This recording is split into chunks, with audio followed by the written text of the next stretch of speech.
Yeah, I thought, we got down 4-0 in this ball game, and our kids fought back, and I thought really showed a lot of composure, especially when you consider, the third inning there. We throw a nice 3-2 pitch, walk, and then we bring Jacob into the game, and we have a tough time keeping the game in front of us at the plate.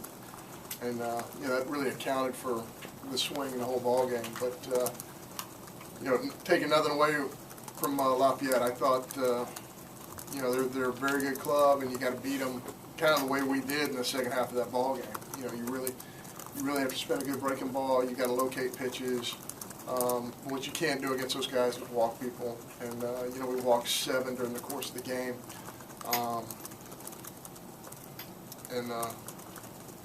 I felt like that was the whole ball game. We got to play clean baseball to win championships. That's the way we're built. It just really wasn't that clean, especially in the third inning there.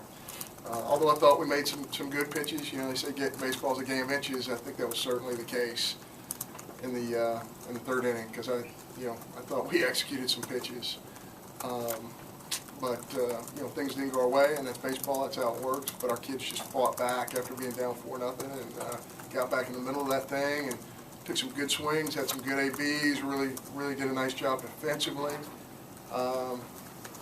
And of course, we got some big strikeouts from Lindgren and Holder, as always, and just came up short in the end. Questions for the student athletes? Brett, final out of the game, then you have to run down to first base. What's kind of going through your mind when you swing and miss, and then going down to first base at that moment? Well, hopefully he's gonna make an error or something. You just gotta give your team a chance if something like that happens. So just running down the line, I was just hoping he would throw it and hit me in the back of the helmet or something. So, but it didn't happen, and so it's just the way the cookie crumbles sometimes. CT, you got done early in this game and kind of battled back, and that's kind of been what this team's been about this year. Just kind of reflect back on this year and kind of what it was like, kind of the ups and downs of this game right here. Oh yeah, no, you've seen stuff like this happen all year. It's a long season. I think we're above 60 games, so you've seen every situation. We've been through every situation.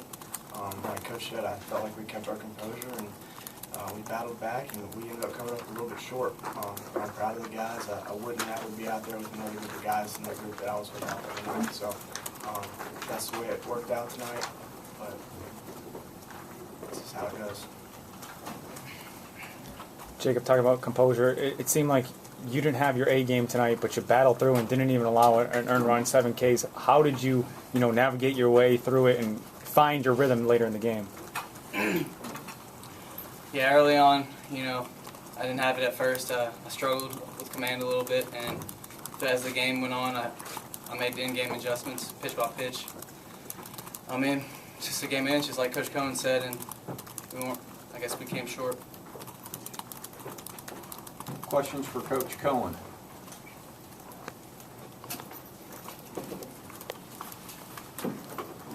John, 2 of your best bats this entire regional is Brett and CT. What were they doing? The type of senior players that they are, that just always seem to come through in that clutch. Yeah, I think they were aggressive, and I think they've seen this stuff before. They've been on the road and in hostile environments, and use that term.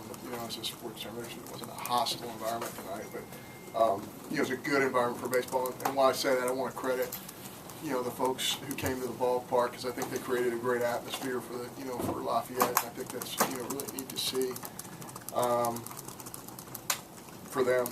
And I want to thank all our people for coming down to support our kids. But yeah, we have some really we have some senior guys who really acted like seniors, and that's important for certainly CT and Brett. You asked Brett what was going through his mind when he's running to first. Probably that, he's going to go down in the history of Mississippi State baseball as one of the best second basemen who ever played here.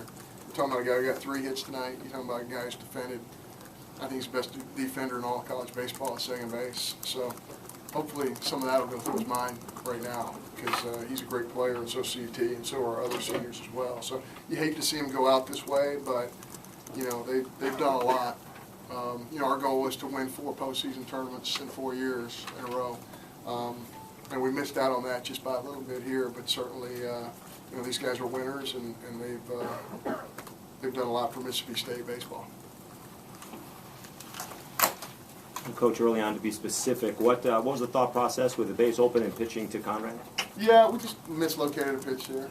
Yeah, I mean, we weren't really pitching to him. We were in a pattern 2, pattern 3, which is what we deem as it's an unintentional, intentional walk, and we just left the pitch up. And there's not a ton of guys in their lineup you want to pitch to.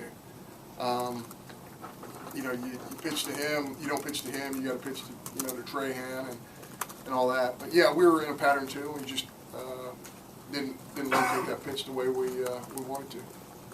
Did you kind of feel like defense flipped the momentum for you guys? You throw the runner out at second.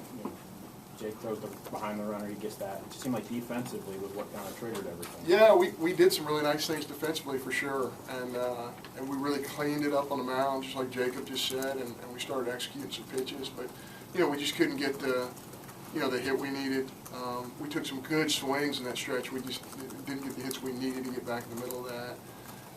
And we had a little bit of swing and miss too with runners in scoring position. Even with 2 outs, you got to force your defenders on the other team to make plays, and we didn't do that as much as we wanted to. But yeah, you got to get a ball down. In fact, I leaned over to Butch. We had runners on first and second, and I said, Britton's about to hit a double down the right field line. That's the ball. He hit down the line. It's about a foot foul. And, it's close, but it wasn't enough. And, I'm really proud of the way our kids competed and fought back in this game. Coach Jacob settled down and he got a few strikeouts at the end, but talk about the beginning when he was kind of struggling to find the strike zone. Yeah, I just think when I took him out visit, I told him I just thought he was trying to do a little bit too much, and he could probably answer that better than me. But his stuff is so good. His breaking ball is so good. 2 things happen. It's hard for our catchers to catch it, and it's hard for umpires too, when you haven't seen that exact breaking ball. I mean, those 2 things are very difficult. So it's he just has so much stuff, and he's got power stuff that's going in 2 different directions. So we had trouble keeping it in front of us, but certainly that was a big part of the game. And all those runs count, even when they're not scored by hits, or if they're not driven in, they all count when you can't keep the game in front of you. And that's one of our signature thoughts: is always keep the game in front of you. If the ball's in front of you, then nobody can advance. But you let the ball get behind you, and a whole lot of people can advance. And that's where I really think the game was lost for us. But our kids never gave up, and we got right back in the middle of it, which is a real credit to our kids. After this weekend, if you could, your thoughts on a super regional matchup between Cajuns and Ole Miss? I didn't even know that Ole Miss had won, so I'd have to think about that. I think it's a great matchup. I think it's 2 really good clubs. I think, a lot of it depends on where it's played.